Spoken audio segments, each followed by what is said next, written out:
Innal hamdalillah nahmaduhu wa nasta'inuhu wa nastaghfiruh wa na'udzu billahi min syururi anfusina wa min sayyiati a'malina. May yahdihillahu fala mudilla lahu wa may yudlil fala hadiya lahu.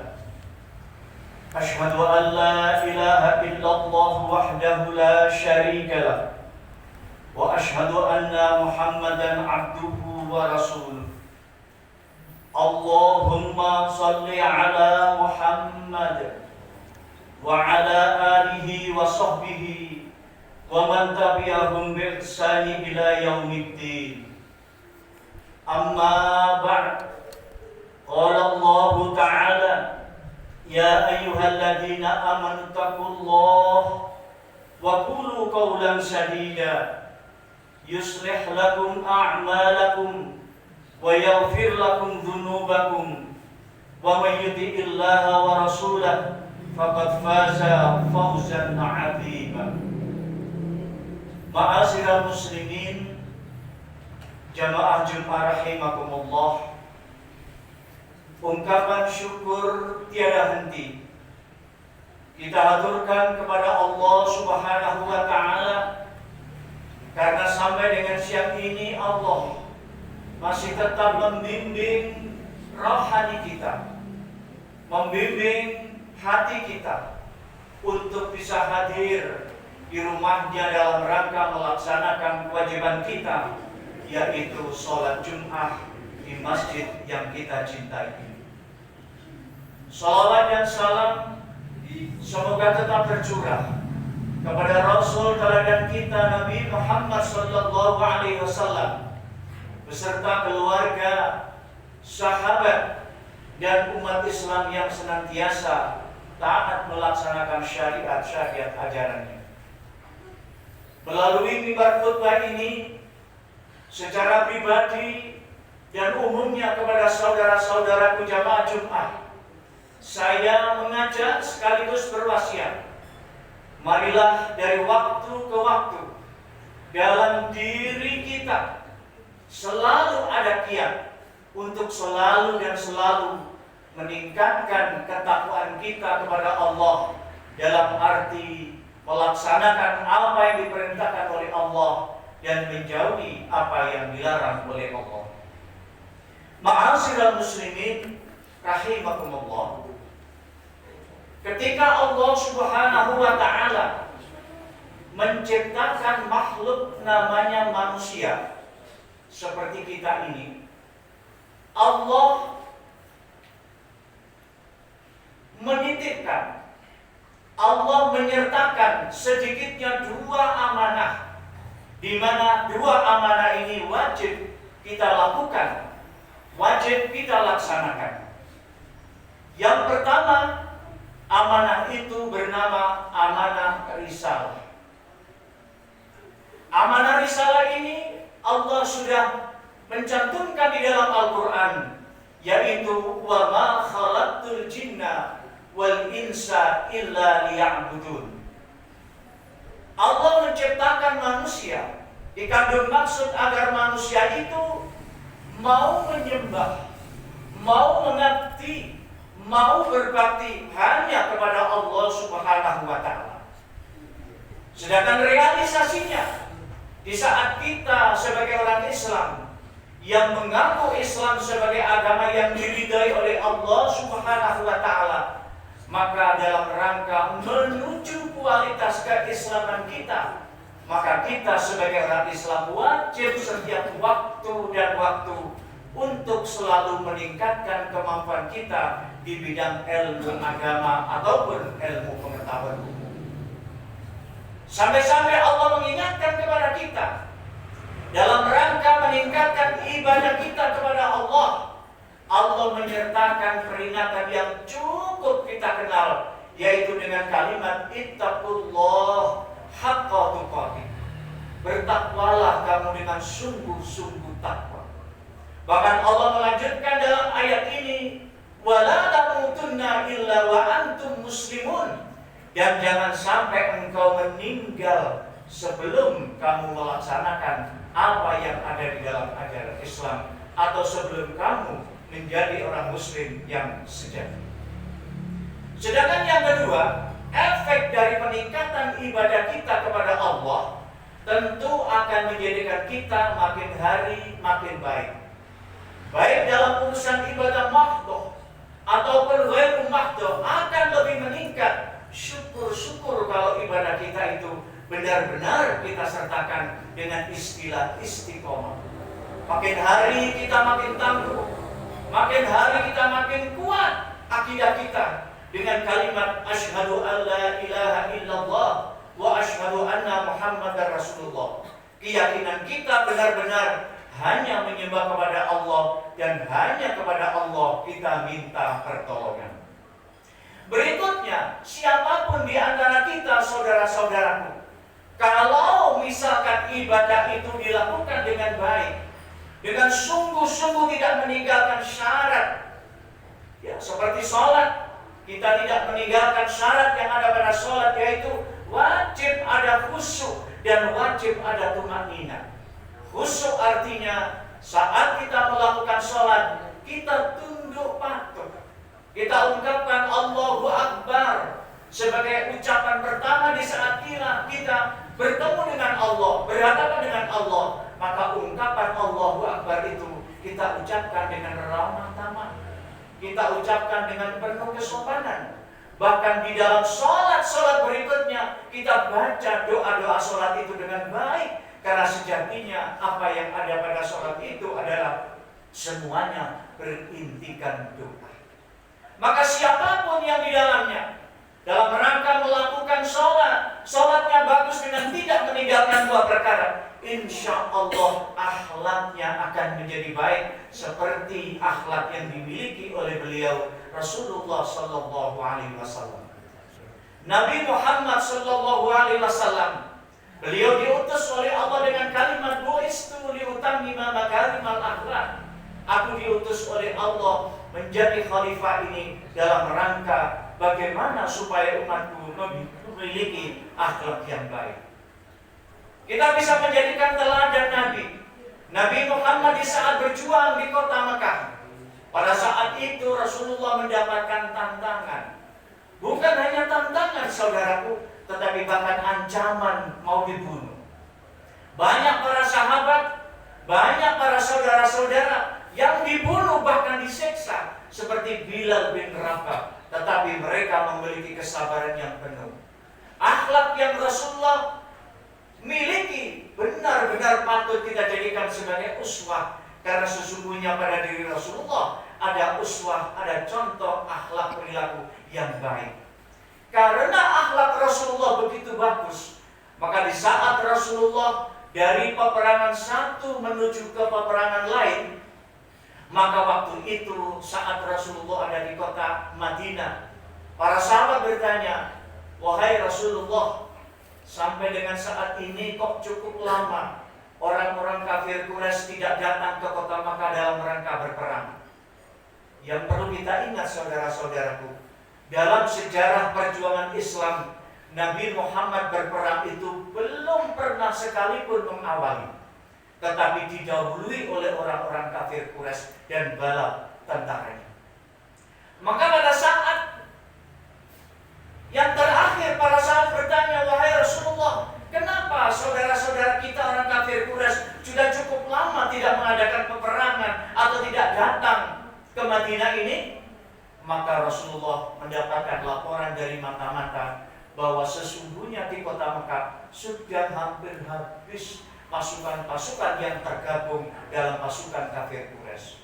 Maka atas saran daripada para sahabat memberitahukan kepada Rasul, wahai Rasulullah, bagaimanakah seandainya kita datang ke kota Mekah dalam rangka membongkar, dalam rangka menghilangkan para patung-patung berhala Lata dan Uzza yang mereka jadikan sesembahan yang ada di sekitar Ka'bah. Maka tidak membutuhkan pikir yang panjang, Rasulullah, baik, kita setuju. Kapan kita berangkat? Akhirnya pada suatu hari yang telah ditentukan sesuai musyawarah mufakat, Rasulullah berangkat dengan sekian ribu pasukan dari Madinah. Mereka juga dengan membawa senjata, dalam arti berangkat bukan untuk berperang saudara-saudaraku, tetapi datang hanya kepingin menyelamatkan Ka'bah dari gunggungan orang-orang kafir. Maka akhlak Rasulullah tidak langsung masuk ke kota Mekah, tetapi Rasulullah dengan persetujuan para sahabat, Rasulullah memanggil Abu Sufyan yang menjadi penghulu daripada kota Mekah. Saat Abu Sufyan sudah menghadap kepada Rasulullah, maka Abu Sufyan diberi wasiat, wahai Abu Sufyan, aku datang dari Madinah ke kota Mekah dalam rangka kepingin aku bertemu dengan saudara-saudaraku, kepingin aku ketemu dengan teman-temanku sejak kecil dikala waktu itu kita bermain bersama, dan aku merindukan. Aku datang ke sini wahai Abu Sufyan bukan untuk berperang, tapi untuk berdamai. Tetapi yang perlu kita sadari dan kita ketahui saudara-saudaraku, berita kedatangan Muhammad dengan sekian ribu pasukan mendatangkan kekhawatiran yang sangat. Karena orang-orang Mekah hampir semuanya telah difitnah, telah dibujuk, telah diapusi oleh Abu Jahal dan Abu Lahab dan seluruh umat kafir Quraisy bahwa ajaran Muhammad adalah sesat, bahwa Muhammad sudah gila, bahwa Muhammad nanti akan masuk kota Mekah, pasti Muhammad akan mengadakan pembalasan dendam. Karena di saat Muhammad ada di kota Mekah dulu dengan para sahabat, mereka kita siksa, Mereka kita bunuh, bahkan mereka kita usir, kata mereka. Oleh karena itu, kekhawatiran yang sangat dalam dari orang-orang kafir Quraisy, pasti Muhammad datang di saat kita sudah gak punya pasukan, di saat kita sudah lemah, gak berdaya, pasti Muhammad akan mengadakan pembunuhan di sana sini, bahkan mengarah kepada perampasan dan pemerkosaan. Singkat cerita, saudara-saudaraku, jamaah Jumat rahimakumullah, begitu Abu Sufyan datang, Rasulullah menitipkan 3 wasiat. Wahai Abu Sufyan, besok pagi aku dengan saudara-saudaraku ini akan masuk kota Mekah. Maka tolong sampaikan apa yang menjadi wasiatku. 1, siapa yang masuk masjid aman. Siapa yang masuk rumah Abu Sufyan aman. Dan yang terakhir, siapa yang menutup rumah aman. Maka wasiat itu ia sampaikan kepada orang-orang yang ada di kota Mekah. Besoknya saudara-saudaraku, ketika matahari sudah mulai terbit, disertai dengan masuknya dengan kalimat Allahu Akbar, masuklah Muhammad dengan pasukannya, orang-orang yang datang dari Madinah. Yang terjadi, ungkapan Allahu Akbar, saudara-saudaraku, itu tidak dibarengi dengan bom molotov, tidak terjadi peperangan, tidak ada ucapan-ucapan yang kotor dari para tentara Muhammad yang datang dari Madinah. Tetapi yang ada adalah ungkapan Allahu Akbar, Allahu Akbar. Maka pada saat para sahabat dan sekian sahabat yang berasal dari kota Mekah, kemudian hijrah ke kota Madinah, saat menaklukkan kota Mekah dari peristiwa Fathul Mekah, para sahabat ini mencari para sahabat-sahabat yang dulu menjadi teman mainnya. Ternyata masih banyak. Ketika beliau masuk mengucapkan Assalamualaikum, maka yang di dalam merasa khawatir, waduh, ini temanku yang dulu, yang pernah aku siksa, yang pernah aku rampas hartanya, pasti akan membunuh saya dengan pasukan yang begitu banyak. Tetapi terbalik, saudara-saudaraku, begitu pintu dibuka, maka tidak terjadi peperangan, tidak terjadi perampasan, bahkan tidak terjadi pemerkosaan. Yang ada adalah ungkapan dari para pasukan itu mengucapkan Assalamualaikum saudaraku, bagaimana keadaanmu? Berapa istrimu, berapa anak cucumu, dan bagaimana kondisi kesehatan. Itu yang diucapkan oleh para sahabat. Dan bukan hanya satu orang, bahkan seluruh termasuk Nabi Muhammad SAW ketemu dengan para tokoh-tokoh yang dulunya membenci, mengucapkan kalimat jelek seperti kau sudah gila Muhammad. Tetapi ketika Muhammad bertemu, ia rangkul orang itu. Maka dari peristiwa lemah lembut akhlak Rasulullah Sallallahu Alaihi Wasallam, mereka pada berpikir, oh ternyata Islam itu adalah agama yang sejuk.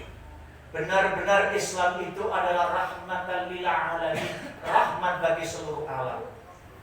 Betapa tidak di saat Muhammad ada di kota Mekah, mereka seluruhnya menyakiti, bahkan dari Abu Jahal dan Abu Lahab ingin membunuhnya.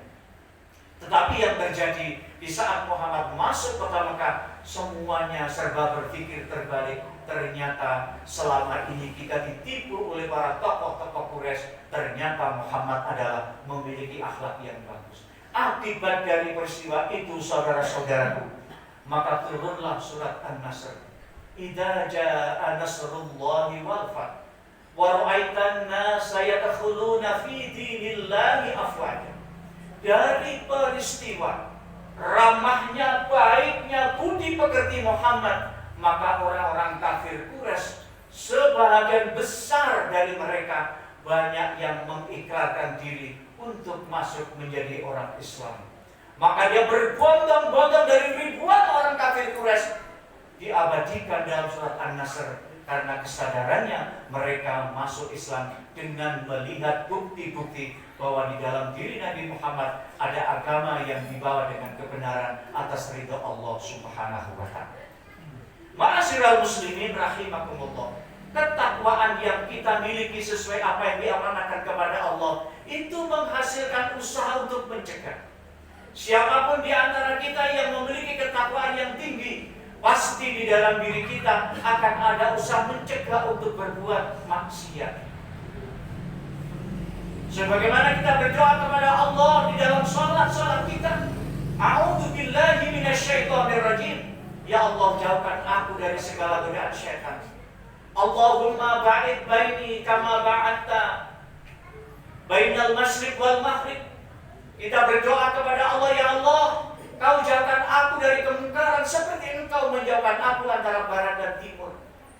Maka siapapun yang sholatnya bagus, takwanya meningkat dan selalu meningkat, insya Allah pikiran dan hati kita akan dibimbing oleh Allah untuk selalu condong kepada kebaikan dan jauh dari kemaksiatan.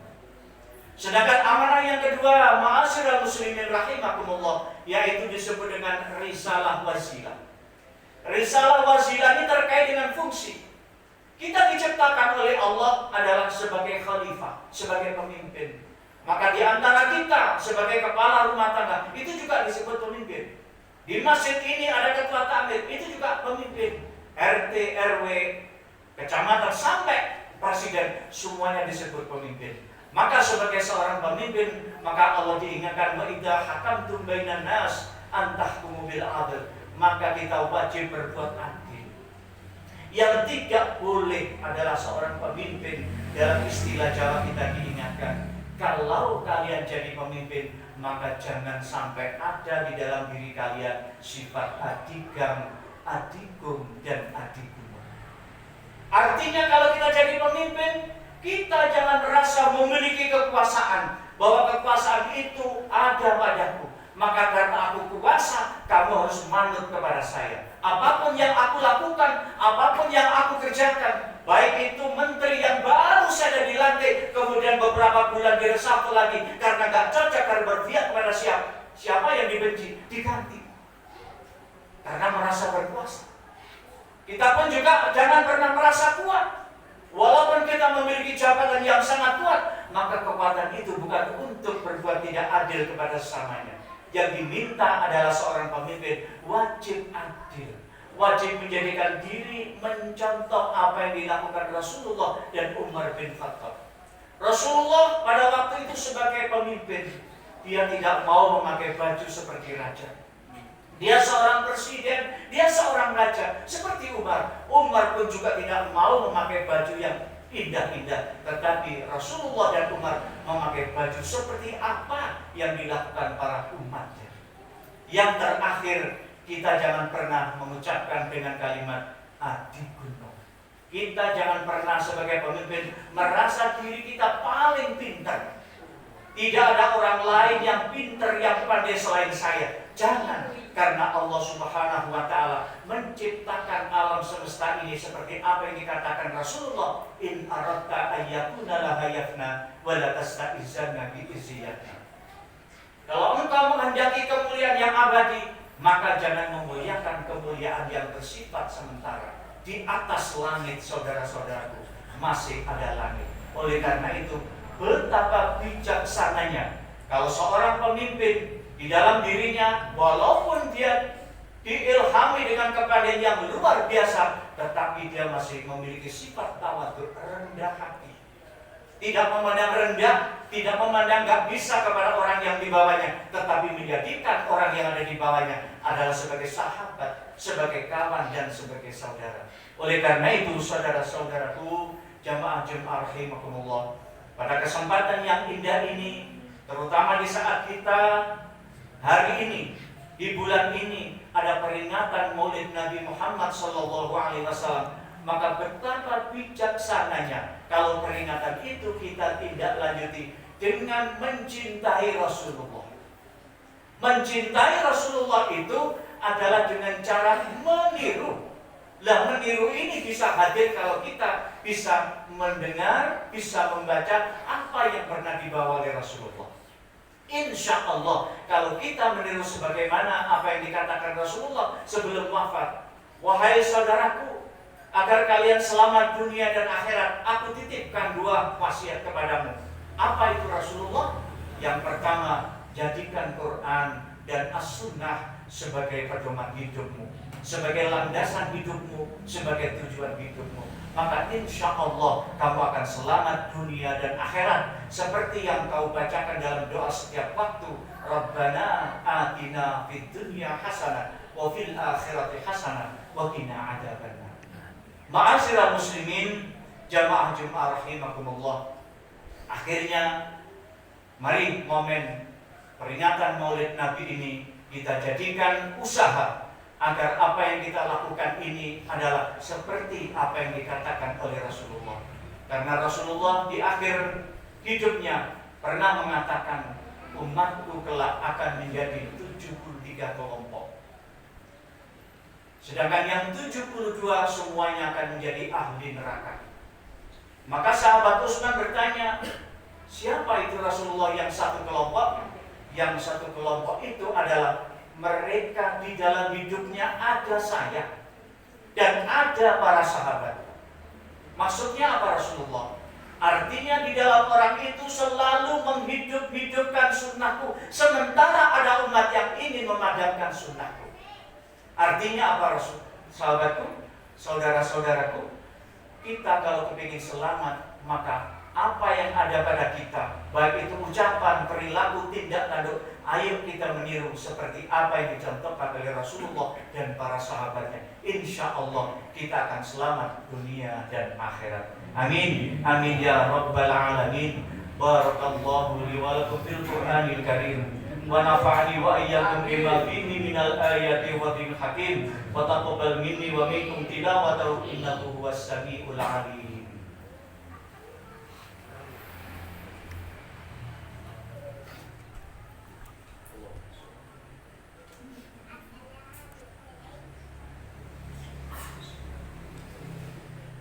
Alhamdulillahilladzi lahu ma fis samawati wa ma fil ardh.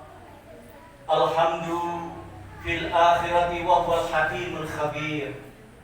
Asyhadu an la ilaha illallah wahdahu la syarika lah wa asyhadu anna Muhammadan abduhu wa rasuluh. Allahumma shalli wa sallim ala Muhammad wa ala alihi wa sahbihi ajma'in. Ya ayyuhalladzina amanu taqullaha haqqa tuqatih wa la tamutunna illa wa antum muslimun. Ma'asyiral muslimin, jamaah Jumat rahimakumullah. Akhirnya marilah kita berdoa kepada Allah agar di akhir usia kita selalu merasakan rendah di hadapan Allah. Kita merasakan bahwa semua yang kita lakukan kelak akan dimintai pertanggungjawaban. Karena kita yakin apa yang kita lakukan sampai dengan ini, seperti kita sholat, karena kita yakin bahwa setelah kehidupan di dunia akan ada kehidupan yang baru, yaitu akhirat. Untuk menuju kehidupan akhirat diawali dari dunia, maka sebagai imbasnya agar kita selamat di akhirat nanti, maka sebagai tolak ukurnya, tangganya adalah saat kita hidup di dunia. Maka itu Allah mengingatkan, sekali lagi mengingatkan, ittaqullaha haqqa tuqatih wa la tamutunna illa wa antum muslimun. Ayo kita selalu ada usaha meningkatkan takwa kita kepada Allah dengan menjauhi apa yang diperintahkan, dengan menjauhi apa yang dilarang oleh Allah dan melaksanakan apa yang diperintahkan oleh Allah. Dengan demikian kita akan dimuliakan di hadapan Allah, menjadi orang yang mulia di sisinya, yaitu orang yang bertakwa. Inna akramakum indallahi atqakum. Amin ya rabbal alamin. Innallaha wa malaikatahu yusholluna 'alan nabi. Ya ayyuhalladzina amanu shallu 'alaihi wa sallimu taslima.